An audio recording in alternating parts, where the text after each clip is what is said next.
Alhamdulillah Rabbil Alamin.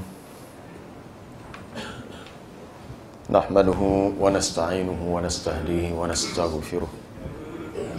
Wa na'udzu billahi min shururi anfusina wa min sayyiati a'malina. Man yahdihillahu fala mudilla lahu wa man yudlil fala hadiya lahu. Asyhadu an la ilaha illallah wahdahu la syarika lahu. Wa asyhadu anna Muhammadan 'abduhu wa rasuluh. Allahumma salli wa sallim wa barik ala nabiyyina Muhammad wa ala alihi wa ashabihi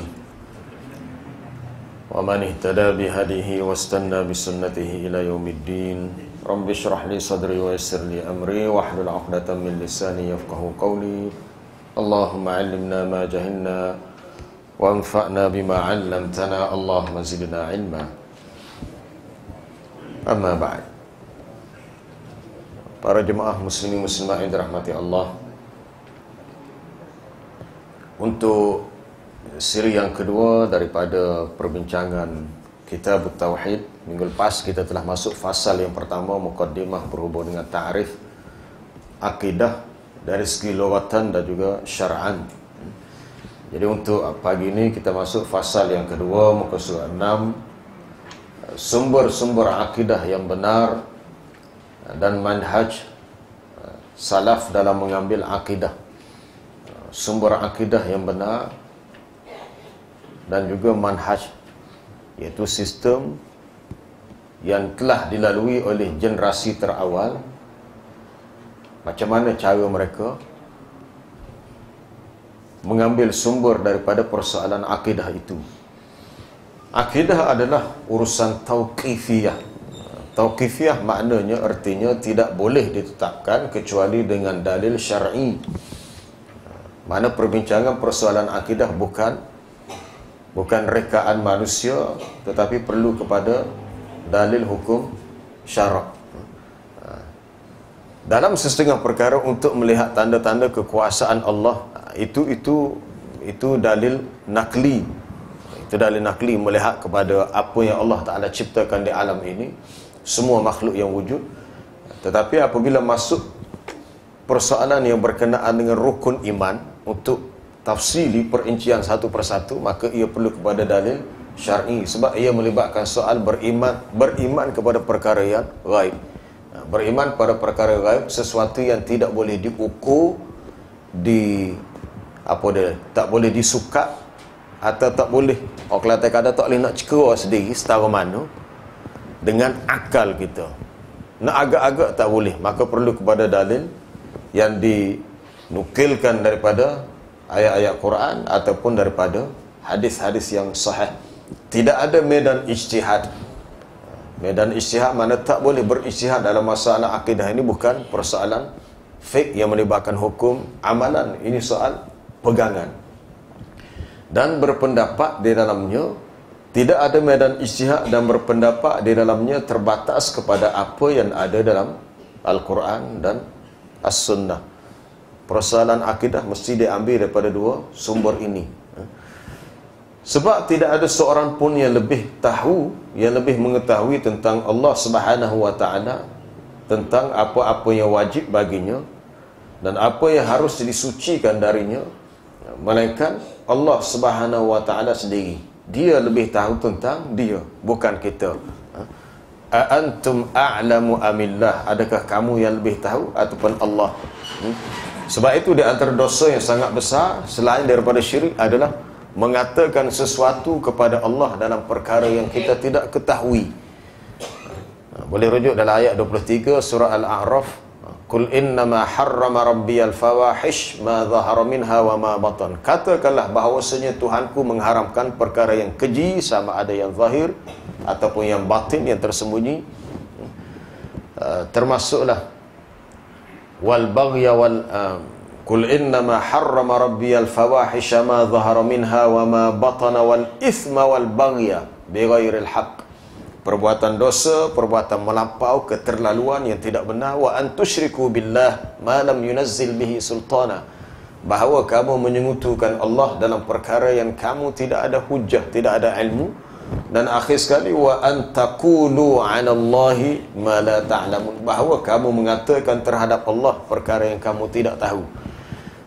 Jadi akidah yang berkenaan dengan al-aqidah fillah, keyakinan tentang Allah, sifat-sifatnya, nama-namanya, zatnya, af'alnya, semualah yang berkenaan dengan Allah. Kita tidak boleh memandai-mandai dalam perkara yang kita tidak ada ilmu tentangnya.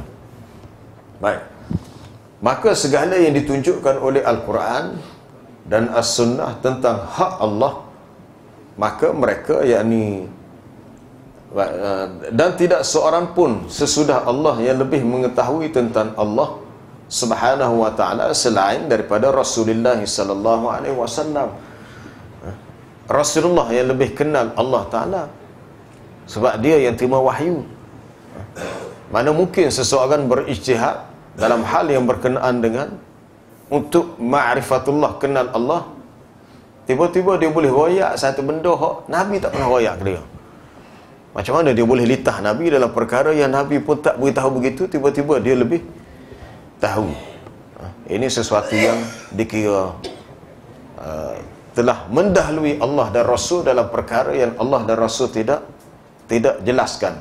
Dan perkara itu memang dilarang dalam agama berdasarkan ayat pertama dalam surah Al-Hujurat, ya ayyuhallazina amanu la tuqaddimu baina yadayillahi wa rasulih, wahai orang-orang yang beriman, jangan kamu mendahului Allah dan Rasulnya dalam perkara yang melibatkan soal agama lah, soal akidah dan soal hukum. Dalam perkara yang kita tidak tahu, maka kita kata kita tak tahu. Apa yang kita tahu, maka kita beritahu setakat yang kita tahu berdasarkan apa yang sampai ilmu itu daripada Quran dan Sunnah Nabi sallallahu alaihi wasallam. Oleh kerana itu, manhaj as-salafus salih, manhaj merujuk kepada cara pendekatan, sistem yang dipegang, yang dipakai oleh as-salafus salih, generasi terawal yang salih, syaratnya salih. Sebab tu dia ada dua istilah, as-salafus salih. As-salafus salih merujuk kepada generasi awal yang soleh. Ada juga yang tidak soleh. Yang tidak soleh apabila manhajnya terkeluar daripada apa yang sebenarnya dipegang oleh majoriti para sahabat. Ia merujuk kepada ahlus sunnah yang asal. Istilah asalnya ahlus sunnah. Kemudian datangnya kalimah wal jamaah selepas itu. Ia merujuk ahlus sunnah, merujuk kepada para sahabat asalnya. Kerana mereka lah yang mengambil agama ini daripada Nabi sallallahu alaihi wasallam. Jadi manhaj yang dipegang oleh as-salafus salih dan para pengikutnya dalam mengambil akidah terbatas pada Al-Quran dan As-Sunnah. Pada Al-Quran dan As-Sunnah. Cuma zaman-zaman berikutnya, apabila perbahasan akidah mula dimasuki oleh perbahasan ilmul kalam. Ilmu kalam ni sebenarnya lebih kepada perbahasan tentang dari sudut bahasa.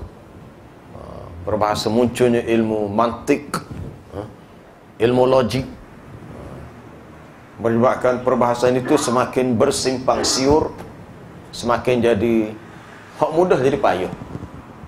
Hak mudah jadi payah. Kadang-kadang orang ngajar sendiri pun bila tanya, apa dia aku tak faham juga. Ada berlaku setengah tempat perbahasan tentang persoalan-persoalan yang apabila digunakan ilmu kalam, berfalsafah dalam persoalan akidah, jadi sukar untuk difahami. Tapi manhaj salaf ikut apa yang ada dalam Quran. Hak kita tak faham, kita serah kepada Allah. Mungkin ada yang kita tak mampu untuk memahaminya. Kita faham setakat yang kita boleh faham, dan kita tahu apa yang setakat yang kita mampu untuk tahu. Maka segala yang ditunjukkan oleh Al-Quran dan As-Sunnah tentang hak Allah Subhanahu wa ta'ala, mereka mengimaninya, mereka beriman dengannya, mereka meyakininya, dan mereka mengamalkannya. Sedangkan apa yang tidak ditunjukkan oleh Al-Quran dan As-Sunnah, hak asalnya tak ada, tidak ada perkara itu, maka mereka menolak, menafikannya dari Allah. Sebab mungkin perkara itu adalah sesuatu yang ditambah ihtimal, kemungkinan ya, kemungkinan tidak. Jadi kalau benda tu asalnya tak ada, maka diketepikan oleh manhaj as-salaf. Ini meliputi semualah, semua akidah ni semua dalam keenam rukun iman, daripada beriman kepada Allah, pada Rasul, pada kitab, malaikat, hari kiamat, qada dan qadar. Jadi semua perbahasan itu perlu asasnya kepada Al-Quran dan sunnah yang sahih. Kenapa dia tak kata al-hadis ini, dia kata as-sunnah? Sebab hadis lebih umum, sunnah lebih khusus. Apabila dikata hadis, ada hadis yang sahih, ada hadis yang tidak sahih, kemungkinan ada hadis palsu. Tapi apabila disebut sunnah, itu dah garanti sahih. Dia tak timbul soal ada sunnah yang dhaif ke? Tak ada. Bila dikatakan sunnah, ia semuanya adalah sahih. Apabila dikatakan hadis, kemungkinan ada yang tidak sahih, kemungkinan ada yang sahih, ada yang boleh dipegang dan ada yang tidak boleh dijadikan pegangan. Masih umum. Tapi yang lebih khusus adalah as-sunnah, merujuk kepada sunnah Rasulullah sallallahu alaihi wasallam. Kerana itu tidak ada pertentangan di antara mereka dalam persoalan akidah, persoalan i'tiqad. Kita melihat zaman awal para sahabat tak ada khilaf dalam bab fiqh, dalam bab akidah. Walaupun banyak perkara dalam urusan fiqh mereka berbeza pandangan. Dalam masalah fiqh, dalam bab sama ada batal wuduk bersentuh kulit lelaki perempuan, dia dalam kalangan sahabat ada perbezaan dalam ta'rif atau dalam tafsiran ayat. Dalam soal batas aurat wanita, adakah seluruh badannya ataupun dikecualikan muka dan tapak tangan, itu pun ada perbezaan pandangan dalam kalangan sahabat antara Ibnu Abbas, Abdullah bin Mas'ud. Tapi bila masuk bab akidah, tak ada seorang pun yang berbeza pendapat. Tak ada seorang pun yang berbeza pendapat. Cuma perbincangan ada pendapat itu dan ini tu zaman terkemudian, khususnya selepas kurun ketiga. Selepas kurun ketiga. Sebab tu kita belajar nak tahu sejarahnya, bukan tahu isinya sahaja. Isi tu mari mana? Kalau rasa sedap, kena dengan isi tu, nak tahu mari mana. Biasa kalau makan diri yang Musa ni nak tahu, ni diri kapung ke, diri apa dia, musang king. Tapi tak apalah, itu bab dunia soal makan. Tapi kalau bab agama, maka lebih utama untuk kita tahu sumbernya, puncanya. Sebab dia tidak boleh ambil sembarangan. Ataupun kadang ada setengah orang bila kita perasa, oh dia kata ni orang alim ajar ni, orang alim sama mana pun dia tidak akan keluar daripada apa yang diajar oleh Nabi SAW. Sebab orang alim yang sebenar adalah orang yang mewarisi ilmu daripada Nabi SAW. Jadi kalau ada sesuatu fakta, maklumat dalam agama yang dia sendiri tak boleh beritahu, adakah benar-benar bersumberkan daripada Nabi SAW, Quran dan Sunnah, maka walau alim setahu mana dia sekalipun, kita tak boleh terima. Itu yang dipesan oleh Imam Malik. Kullu ahadin yu'khadhu aw yutraku min kalamihi. Setiap orang boleh kita ambil atau boleh kita tinggalkan kata-katanya, pendapatnya, apa-apa yang datang daripadanya, illa sahib hadzal qabr, kecuali tuan punya kubur ini. Imam Malik ni Imam Darul Hijrah. Dia tidak merantau ke tempat lain, dia lebih banyak tinggal di Madinah. Jadi dia mengajar di Masjid Nabi. Maka dia mengatakan setiap manusia kita boleh ambil apa yang disebut dan kita juga boleh tinggalkan. Kecuali tuan punya kubur ni maksudnya kepada Nabi SAW, setiap yang sahih daripada baginda mesti diambil. Memang mesti diambil. Itu berdasarkan kepada ayat falyahdharil ladzina yukhalifuna an amrihi an tusibahum fitnah aw yusibahum azabun alim, di akhir surah An-Nur. Maka berilah peringatan yang tegas, yang keras kepada orang-orang yang menyalahi akan urusan yang Nabi beritahu. Alladzina yukhalifuna an amrihi. Nabi beritahu begini, dia buat begitu. Nabi kata macam ni, dia buat macam tu. Jadi tak serupa. Bila tak serupa, orang sebegini peringatkan kepada mereka bahawa mereka akan ditimpa dengan fitnah. Fitnah dengan suatu ujian yang berat ataupun azab yang pedih. Sebab dalam urusan agama perlu jelas kita punya manhaj, laluan kita tidak boleh dalam keadaan sama-sama dan kabur. Ada setengah perkara yang kita boleh combine antara dalil nakli dan akli. Ada setengah perkara memang tak boleh. Dulu kita pernah belajar berhubung dengan urusan hari akhirat dalam buku Kompas Umat Akhir Zaman. Persoalan syurga neraka semuanya tertakluk berdasarkan kepada nas yang kita tahu daripada Quran dan hadis Nabi. Kita nak beri peluang kepada akal kita berijtihad, nak menggambarkan macam mana syurga neraka, mizan, sirat sebagainya, tak boleh. Sebab ini urusan alam ghaib. Orang yang beriman adalah allazina yu'minuna bil ghaib, orang-orang yang beriman kepada perkara ghaib. Wa yuqimunas salah wa mimma razaqnahum yunfiqun. Salat dan mereka juga menafkahkan apa yang kami rezekikan. Dan sesiapa yang berada di atas cara beragamanya sebegitu, ulaika ala hudam mir rabbihim, itulah orang-orang yang berada di atas petunjuk daripada Tuhan mereka. Tapi soalnya beriman kepada perkara gaib, macam mana caranya?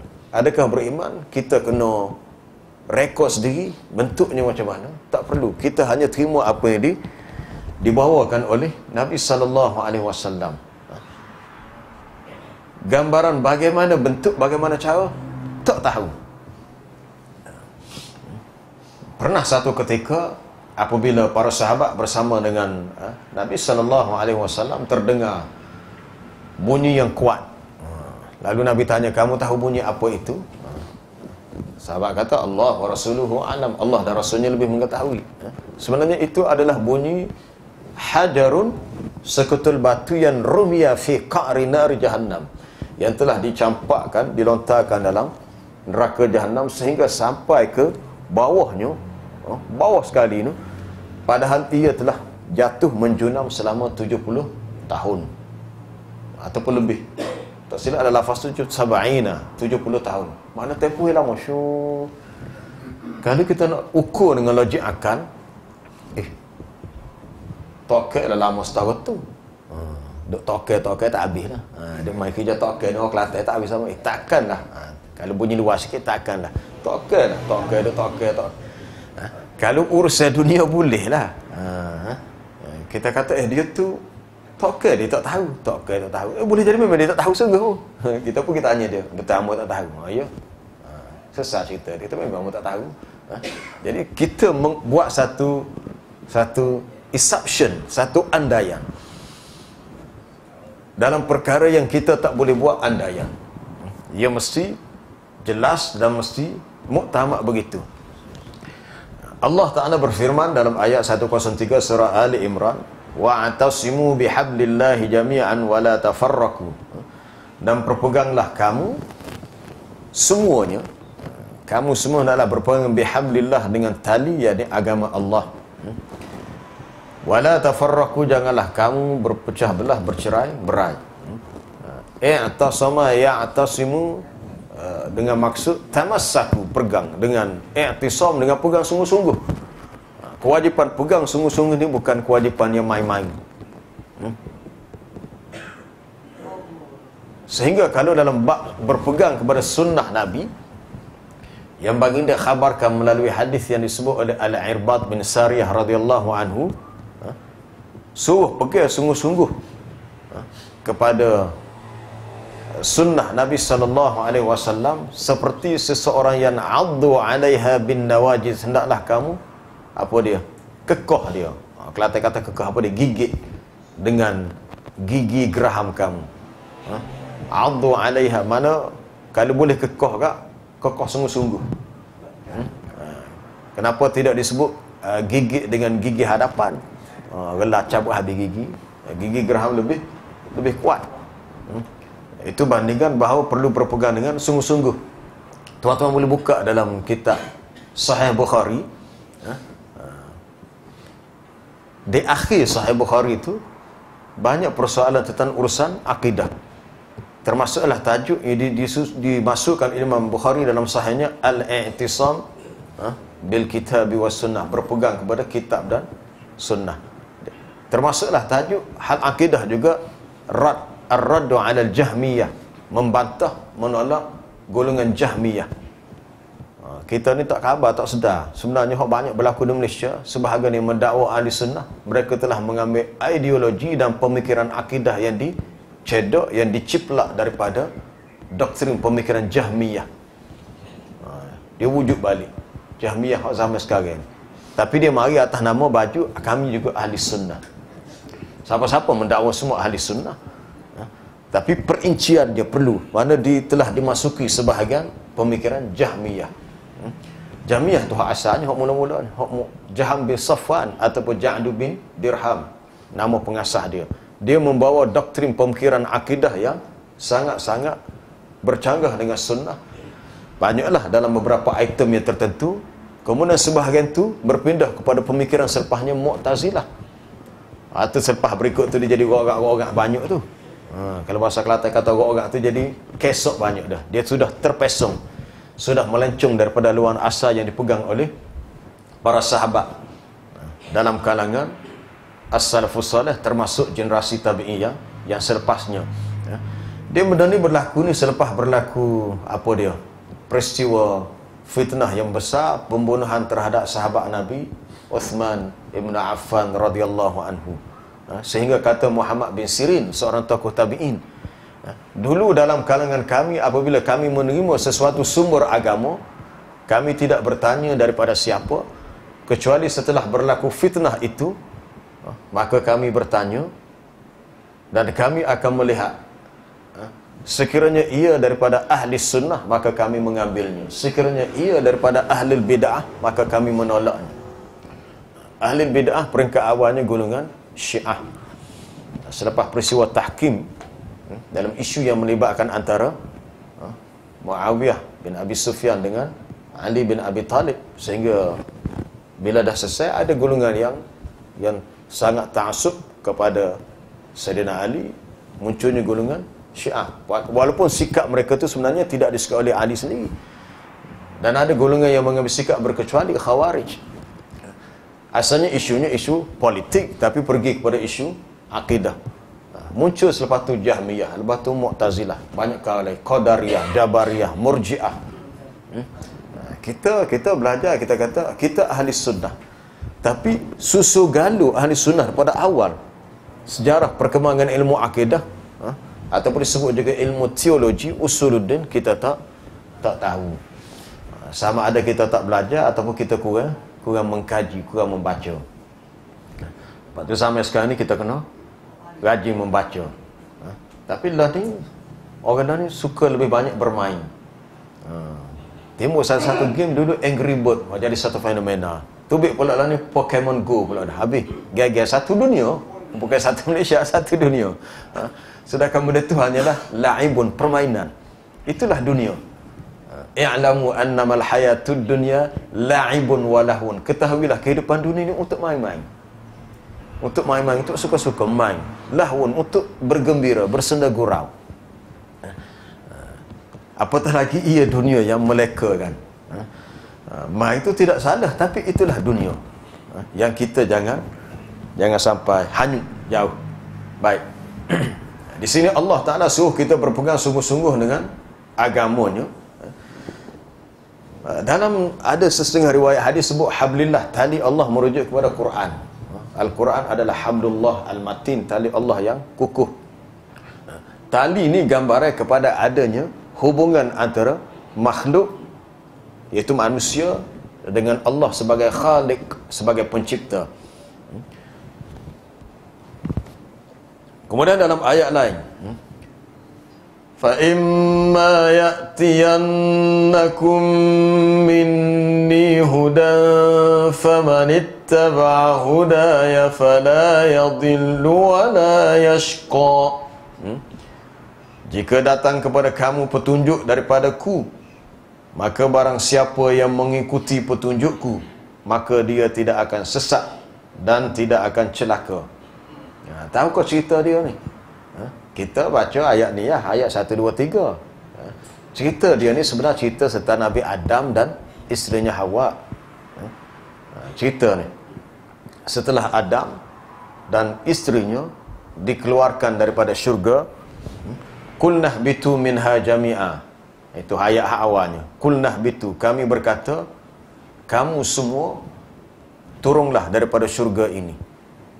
Merujuk kepada Adam dan Hawa. Boleh rujuk balik. Ayat ini menceritakan kesudahan daripada kisah setelah Adam dan Hawa dikeluarkan daripada syurga. Maka Allah Ta'ala berpesan, jika datang kepada kamu, wahai manusia daripada keturunan Nabi Adam lah. Apa yang datang? Hudan, petunjuk. Petunjuk tu datang minni, daripada aku, kata Allah. Maka sesiapa yang ikut akan hudaya, petunjukku, dia tidak akan sesat dan tidak akan celaka.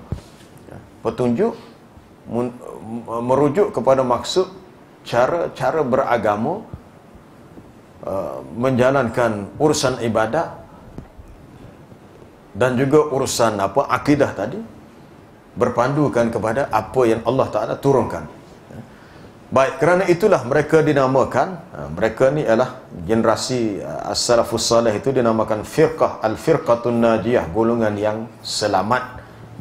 Dinamakan golongan yang selamat sebab hanya mereka sahaja yang selamat. Sebab Nabi SAW telah bersaksi, telah membuat pengakuan bahawa hanya mereka sahajalah yang selamat ketika baginda beritahu bahawa umat ini akan berpecah kepada 73 golongan, yang kesemuanya di neraka kecuali satu golongan sahaja. Ketika ditanya tentang yang satu itu, baginda menjawab, hum, mereka itu, man kana ala mithli ma ana alaihi al-yawma wa ashabi. Mereka adalah orang yang berada di atas ajaran yang sama dengan ajaranku pada hari ini dan para sahabatku. Dia awal hadis ini menceritakan tentang perpecahan yang berlaku dalam kalangan umat terdahulu.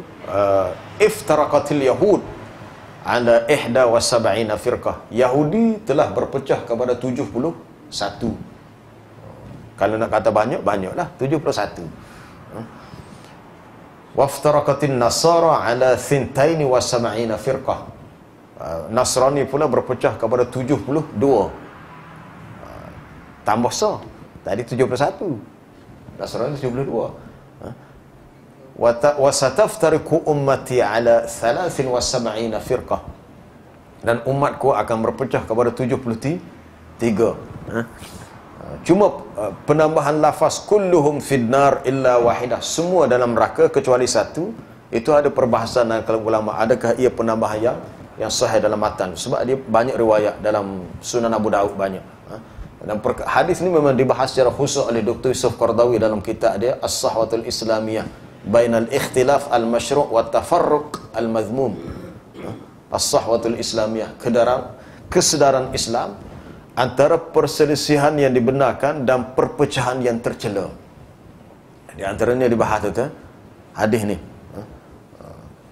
Jadi apabila Nabi sebut 73, sebahagian ulama bahas 73 ni siapa dia, maka dibuat pembahagian. Syiah berpecah kepada sekian-sekian puak, Mu'tazilah kepada sekian-sekian puak, Khawarij kepada sekian-sekian puak. Campur-campur semua jadi 72. Tinggal lagi satu yang selamat. Cuma dalam kalangan ahli sunnah pula, dari segi mafhum, pemahaman dalam isu-isu akidah pun kadang-kadang ada juga yang berbeza. Dan setengah perkara akidah yang ada ruang untuk ulama berijtihad. Sebab ini urusan yang ada setengah perkara yang ulama berijtihad, maka muncul pula ada disebut dengan manhaj ulama yang terdahulu, as-salaf dan al-khalaf. Tapi sebenarnya ini urusan ijtihad, urusan yang ulama berijtihad untuk memahami. Ada setengah perkara yang tak boleh berijtihad. Tapi kalau masuk dalam bab berhubung dengan dalam memahami sifat-sifat Allah dan nama-nama Allah, perbezaan yang ketara antara salaf dan khalaf ialah ulama salaf dia tidak berijtihad. Dia terima apa yang difahami, setakat yang difahami, tetapi sifat Allah, nama Allah itu tidak boleh ditakifkan, dikaifiatkan bagaimana bentuknya, tata caranya. Tidak ada tamsil, tidak ada perumpamaan, tak boleh ta'til, tak boleh dinafikan. Apa dia lagi? Tak ada tamsil, tashbih, ta'til, dan tak boleh takif. Maknanya terima ia sebagaimana yang ia datang, tanpa bertanya bagaimanakah bentuk sifat itu. Kata Imam Ibn Katsir, manhaj as-salaf amiruha kama ja'at. Mereka hanya bawa nas tu sebagaimana yang ia datang. Kalau begitu, begitulah. Bila kaif, tanpa ditanya kaifiat. Cuma kalau ada takwilan pun dari segi memahami maksud, bukannya takwilan dari bentuk mengalihkan lafaz yang asal kepada yang lain. Baik. Ini yang dikatakan hak Nabi sebut ma ana alaihi wa ashabi, ni orang yang kehidupan beragamanya ikut cara beragamaku dan sahabat-sahabatku. Dari segi zaman Nabi itu zaman as-salaf, salaf dari segi zamani, dari segi masa tu, ataupun peringkat awal. Orang yang nak ikut beragama, ikut cara Nabi dan sahabat, itu dari segi salaf dari sudut manhaj.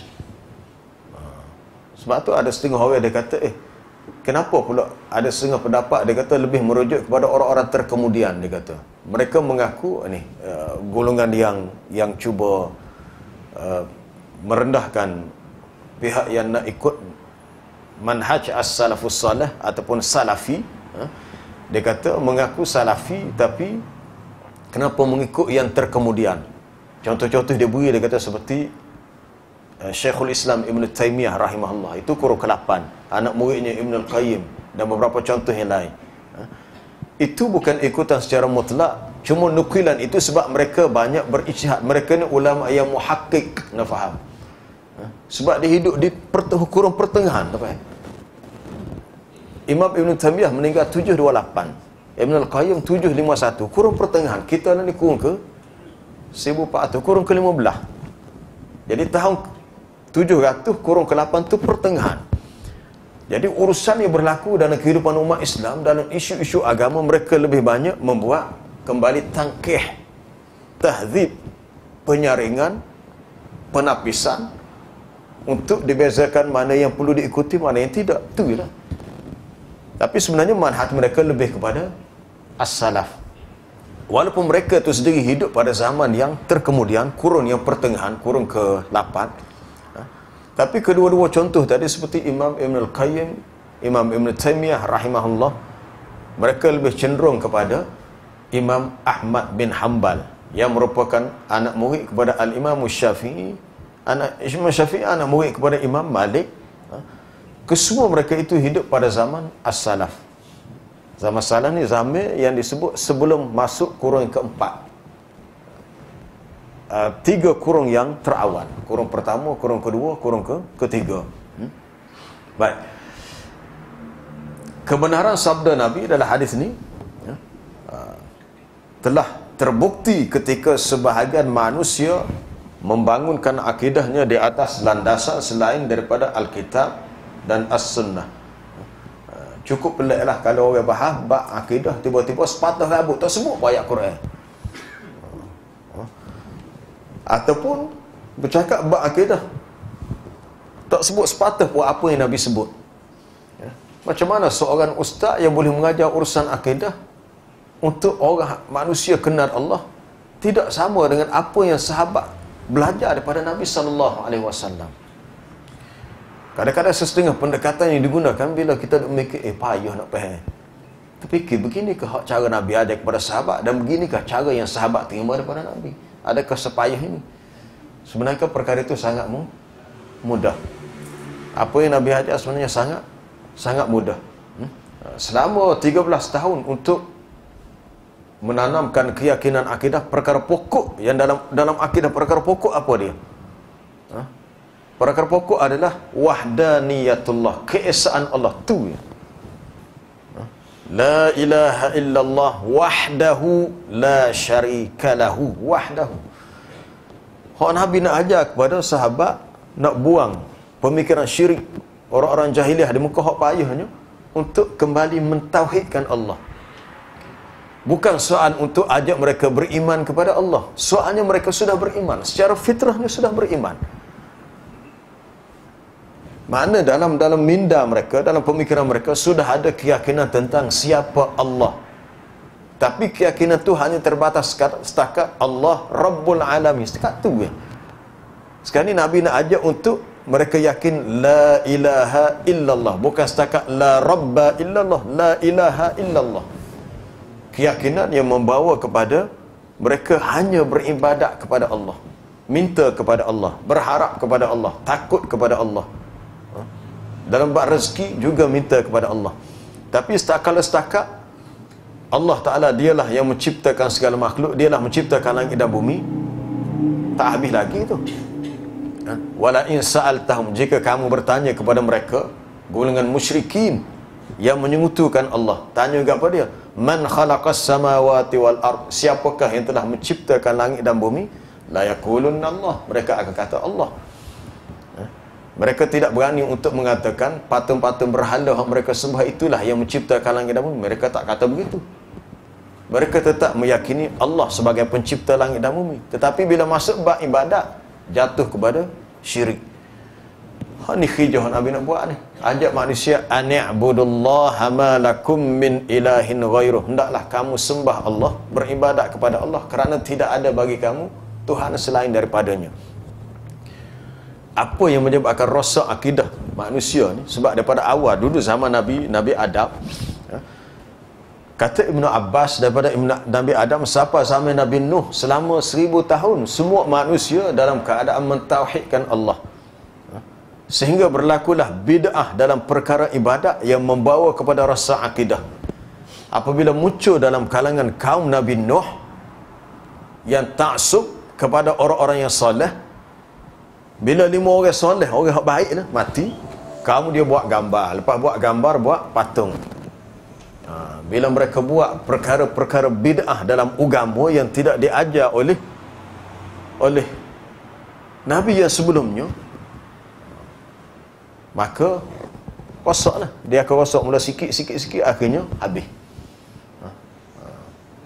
Jadi nak mengembalikan manusia kepada akidah tauhid, suatu kerja yang sangat payah. Sehingga Nabi berada di Mekah untuk tempoh selama 13 tahun waktu ya. Bayangkan selama 13 tahun, solat tu setahun sebelum hijrah.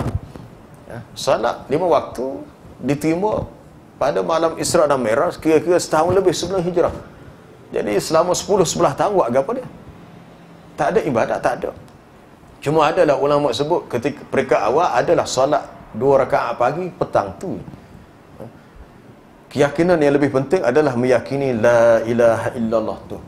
Wahdahu la syarikalah. Tidak ada Tuhan yang berhak disembah melainkan Allah. Hanya dia sahaja. Yang mana tidak ada sekutu baginya. Baik. Iaitu tak boleh membangunkan akidah selain daripada Alkitab dan As-Sunnah, iaitu kalau dibangun atas landasan ilmu kalam dan kaedah-kaedah mantik yang diwarisi daripada falsafah Yunan dan Romawi, maka terjadilah penyimpangan dan perpecahan dalam akidah yang mengakibatkan pecahnya umat dan retaknya masyarakat Islam. Ambo pun pelik juga, ada satu kajian di universiti kita baru tahu. Tengah-tengah buat lah ni lah, ada dia kata untuk nak menghidupkan balik manhaj ilmu kalam yang katanya dipegang oleh ulama-ulama ahli sunnah di Nusantara. Allah Akbar. Kita pun pelik juga sebab bila dia kata Nusantara, Islam ni, Nabi ni berdakwah start di Mekah. Mekah tu Nusantara. Asalnya kalau kita nak mengambil pemikiran agama, termasuk pemikiran akidah dalam kalangan ulama Nusantara, maka kita kena ada filter, ada penapis. Sejauh mana apa yang kita ambil itu benar-benar bertepatan dengan apa yang dibawa oleh Nabi SAW. Wahyu itu turun di Mekah. Nabi berhijrah ke Madinah, Nabi tak pernah sampai ke Malaysia. Nusantara ni sekitar tanah Melayu je. Sekitar Malaysia, Singapura, Brunei, Selatan Thai. Ni kan Nusantara. Kalau seseorang cuba menggali, mengkaji pemikiran-pemikiran agama dalam kalangan Nusantara sahaja, maka kita kena ukur pula dengan apa yang asal dipegang oleh as-salafus salih, khususnya dalam kalangan sahabat, hak asal, ya. Bukan merujuk kepada soal siapa, tapi hak asalnya macam mana. Maka kalau ada yang tepat yang kena, tak apa, kita boleh ambil. Tapi kalau ada yang tidak bertepatan, maka di situ persoalan sejauh mana kita perlu pegang. Kalau kita pegang juga dalam keadaan kita yakin itu yang benar-benar atas dasar apa? Atas dasar apa? Kalau dasar kata mai daripada Quran, perbahasan ilmu kalam itu sendiri sesuatu yang bersimpang siur. Kadang-kadang payah. Kita pun tak tahu berapa ramai di antara kita yang benar-benar mengenali Allah. Dengan hanya dikatakan Allah Ta'ala itu wujud. Wujud artinya ada, maka lawannya tiada. Mustahil ia tiada. Adapun adanya Allah Ta'ala itu akan alam ini sekalian. Apa dia? Alam ini adalah dalilnya. Itu dari segi kalam. Kalam maknanya susunan bahasa. Kita mengaji ni bukan soal bahasa tu, soalnya nak faham. Faham tu yang penting. Bila sahabat faham apa yang Nabi sampaikan, cukup. Yang pentingnya faham. Jadi perbahasan yang bersimpang siur ni dia mari daripada sebab melebihkan kepada kaedah kalam sebenarnya, kaedah kalam.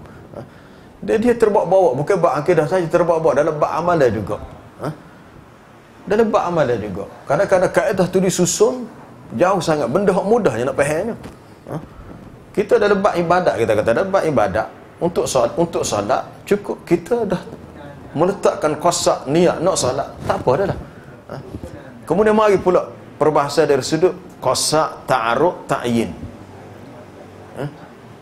Adakah perlu setara tu? Adakah perlu setara tu? Adakah perlu kepada sampai Nabi nak ajar para sahabat, kamu nak niat perlu lekap dengan 3 perkara, 3 rukun, qasak, ta'arud, ta'yin. Kita kata ini hanyalah kaedah yang ulama berijtihad dalam menjadi. Tidaklah sejauh tu, tidak sejauh tu. Ya. Niat hanyalah sekadar qasak. Niat ialah fi'lu syai', buat sesuatu, qasdu syai', qasdu syai', niat untuk buat sesuatu muqtarinan bi fi'lih, disertakan dengan perbuatan, itu takrifnya. Cukup dah.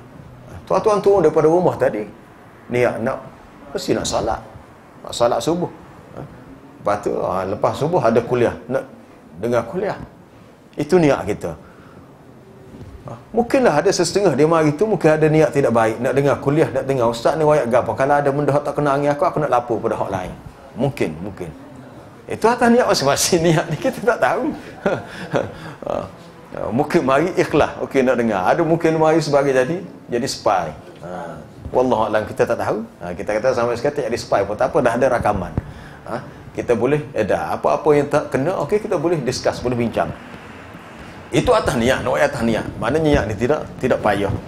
Bukan satu persoalan yang payah. Tapi bila perbahasan tu jadi dah bersimpang siur, kona kau tu, kona kau ni, hak tepat lagi dekat ya. Lepas tu setengah orang kata ni banyak aplikasi canggih, tak boleh percaya sangat. Dia kata guna Waze, nak kisah tepat. Dia kata dekatnya, Waze-nya tunjuk jauh, pusing. Boleh faham tu? Jadi tidak semua teknologi itu boleh diguna pakai. Bukan semua. Kita pun ikut bila siapa ada jalan dekat rupanya, kena tipu ke dia. Dia kata jalan dekat ada. Teknologi dia ada kelemahan. Dia ilmu kalam ni asalnya mari mana? Asalnya mari daripada pemikiran Yunan. Asalnya perbahasan soal ketuhanan yang mari daripada tokoh-tokoh falsafah yang masyhur seperti Socrates, Aristotle, Plato. Kalau dalam perbahasan ilmu mantik ada disebut Aristotle. Aristotle merujuk kepada Aristotle. Socrates pada disebut. Sampai kepada ada pemikiran kalau buka dalam kamus Marbawi tu, Dia ada satu istilah, orang Arab tak ingat orang Arab guna apa istilah. Dia kata bumi ni punca berlaku zilzal, gempa bumi, sebab bumi ni ditanggung oleh satu manusia yang gagah, yang besar. Bila dia gerak kan, gegar bumi. Tu. Mengarut sungguh. Memang benda tu tak ada akidah Islam. Orang-orang Yahudi, dia kata apa dia ni, dalam mentafsirkan perkataan nun wal qalam wa ma yasturun di awal surah Al-Qalam, dia kata nun ni seekor ikan yang besar. Ada pendapat kata begitu, sebab dia merujuk kepada kisah-kisah Nabi Yunus, tapi sebenarnya rujuk ke itu tak ada pertalian pun. Betul lah di akhir surah tadi disebut wala takun kasahibil hut idnada wa huwa makzum, kisah Nabi Yunus. Ada yang kata nun ni jabal muhitun bil ardi, bukit, banjaran bukit yang besar melingkungi bumi. Jadi macam-macam pendapat yang tidak ada asasnya. Maka ia termasuk sebahagian daripada Israiliyat. Baik. Maka terjadilah penyimpangan, perpecahan yang akibatnya pecahnya umat dan retaknya masyarakat Islam, puncanya kerana dasar akidah yang tidak diambil daripada sumber yang benar. Sebab tu kita ngaji agama ni, hak kita ngaji fardu ain, kita ngaji fardu ain peringkat awal mudah. Tapi tak cukup dengan ngaji fardu ain, kita kena belajar Quran biar daripada juzuk pertama, daripada surah Fatihah, surah Baqarah, surah seterusnya sampailah habis 114 surah. Begitu juga dengan hadis-hadis Nabi yang sahih, biar kita ngaji sungguh lah. Ngaji sungguh, sebab terangkum semua tu ada tu belakang dah. Ada setengah kata tak boleh ngaji Quran hadis saja. Dia kata kena ngaji juga hal lain. Sebenarnya itulah sumber asal. Sebutlah ngaji gapo, fiqh ke, akidah ke, tasawuf ke, akhlak gapo, mari situ. Mari situ. Dia kata ada setengah pun dia mau ngaji hadis saja. Sebenarnya dalam hadis tu kalau bukan Sahih Bukhari, bab fiqh dia susun. Cuma kaedah dia adalah betul dia mari dalil dulu, perbahasan ulama selepas tu. Kalau kita ngaji manhaj, kaedah ulama mazhab pula, kita hanya bahas apa dia pandangan dalam mazhab tu saja. Jadi dalil-dalil hak tak berkenaan dengan mazhab dia tak bawa lah, sebab dia fokus atas mazhab tu saja. Tapi bila kita belajar yang dalil tu, maka kita boleh melihat lebih jauh. Maknanya ada step dia, ada tahap-tahap dia, satu persatu yang perlu kita ikuti dengan baik. Tapi jangan tinggal untuk belajar Quran, untuk kita tahu, sebab sumber akidah yang sebenar adalah dalam Quran. Kajilah mana-mana ayat, kebanyakan adalah persoalan tentang bab akidah. Bab akidah. Tapi sebab kita tak faham molek Quran ni, kita dah ingat akidah ni hanya dalam beberapa perkara sahaja, maka banyak perkara lain yang kita masih tidak kemah. Dalam bab kita kata contohnya, biasa hamba sebut sebelum ni, sesuatu yang memberikan mudarat dan manfaat hanyalah Allah. Tidak ada sesiapa yang boleh memberikan an-naf'u ad-durru kecuali Allah. Berdasarkan ayat wa in yamsaskallahu bidurrin fala kashifa lahu illahu. Sekiranya Allah Taala mahu merasakan kamu dengan kemudaratan, dengan kesusahan, maka tidak ada sesiapa yang dapat melepaskannya kecuali Allah. Ni ayat ni berakidah ni. Tiba-tiba kita susah, kita minta dengan pihak lain, minta dengan makhluk. Kami ni begini. Dalam perkara yang makhluk tu sebenarnya tak boleh tolong kita dalam kes tu. Wa in yamsaska bi khairin, sekiranya Allah Taala merasakan kamu dengan kesenangan, kebaikan, wa fahuwa ala kulli syai'in qadir, dia berkuasa atas setiap sesuatu. Ataupun dalam ayat lain, wa in yamsaskallahu bidurrin fala kashifa lahu wa in yuridka bi khairin, sekiranya dia mahukan kebaikan kepada kamu, fala radda li fadlih, maka tidak ada sesiapa yang dapat menolaknya. Kita keluar daripada rumah, kita rasa tak sedap hati, tiba-tiba nampak sesuatu yang tidak disukai depan kita. Nampak apa dia? Nampak bewok. Kemarin pun kelik sekolah hujan-hujan, nampak dekat rumah berpesannya bewok. Tapi sampai dekat rumah dah lah. Tapi kalau ada setengah orang dia berpegang kepada, oh kalau nampak ada biawak meletas depan ni, tak boleh pergi dah, dia kata sekat tu. Hamba kata selok kita kalau kita pergi atas tu gak, tak masuk rumah hamba. Kita siapa nak masuk ke pintu pagar, nampak ada biawak tepi. Kalau kita meyakini makhluk sekian-sekian ada kesan kepada mudarat dan manfaat, itu dah masuk isu akidah. Kalau Allah Ta'ala menghendaki sesuatu kaum itu dapat kesusahan, maka tidak ada sesiapa yang dapat menolaknya. Wa idza aradallahu biqaumin su'an fala maraddalah wa ma lahum min dunihi min wal. Apabila Allah Ta'ala mahukan kepada suatu kaum dengan perkara yang buruk, maka tidak ada sesiapa yang dapat menolaknya. Tidak ada sesiapa yang dapat menahannya. Baik, ada soalan ya? Kita buka untuk soalan. Minggu depan lah kita masuk fasa yang ketiga.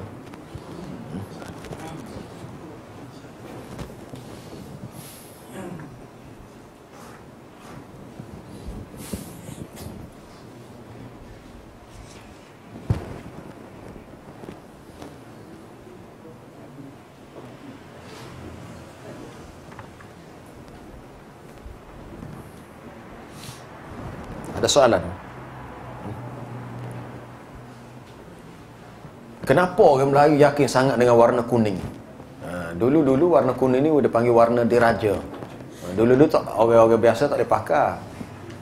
Kuning-kuning dia khusus untuk raja. Sekarang ni dah lebih terbuka. Mungkin zaman dulu apa-apa sahaja warna kuning khusus untuk raja.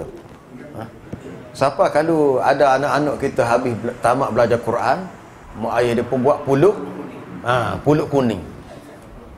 Tapi sekarang ni dah pelbagai, ada pulut merah, ada pulut hijau, ada.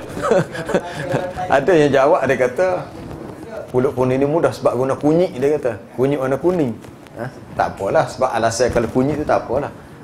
Tapi bila ada suatu keyakinan digi kepada kepada unsur akidah, i'tiqad, dia kata warna kuning ni ada kuasa sekian-sekian. Tu takut tu. Tu orang. Bila dia yakin bahawa warna sekian-sekian ni ada kuasa gini, dia kata buat pulut kuning lah. Dia kata supaya budak ni lepas habis tamat belajar Quran ni, dia ngaji sekolah pun jadi lebih semangat. Pulut semangat, dia panggil pulut semangat. Meyakini warna kuning tu ada semangat. Atas dasar apa? Kuning ni warna tu makhluk. Warna kuning ke hijau biru ni makhluk. Warna yang Allah Ta'ala wujudkan di alam ni. Tiba-tiba kita meletakkan keyakinan dia ada kelebihan itu tanpa dalil. Dia kata kalau warna kuning ni lebih semangat. Semudah tu. Tapi ramai orang tak perasan tu benda tu. Atas nama semangat. Kita khabarkan dia ada unsur-unsur animisme. Tahu tak istilah animisme? Kepercayaan orang Melayu kepada semangat, kepada roh. Mana roh-roh gaib ni ada kuasa, boleh bantu, boleh tolong. Jadi sebab tu masih ada setengah orang Melayu percaya dia seru tu untuk roh tu, untuk seru tu jadi syirik tu. Sebab tidak boleh kita seru, kita minta kecuali dengan Allah. Sebab tu dalam terjemahan zaman dulu, bila terjemah Alhamdulillahirabbil alamin, segala puji bagi Allah Tuhan seru sekalian alam. Kalau tanya budak-budak, faham kau tak apa seru sekalian alam? Tak faham. Seru menunjuk kepada semua makhluk meminta, berdoa, menyeru kepada Allah. Bila seru kepada yang lain, dia jatuh pada syirik lain. Tak ada soalan? Tak ada. Kita berhenti setakat ni lah. Subhanakallah bihamdika asyhadu an la ilaha illa anta astaghfiruka wa atubu ilaik. Wa sallallahu wasallam ala nabiyyina Muhammad wa ala alihi wa sallam. Alhamdulillahirabbil alamin.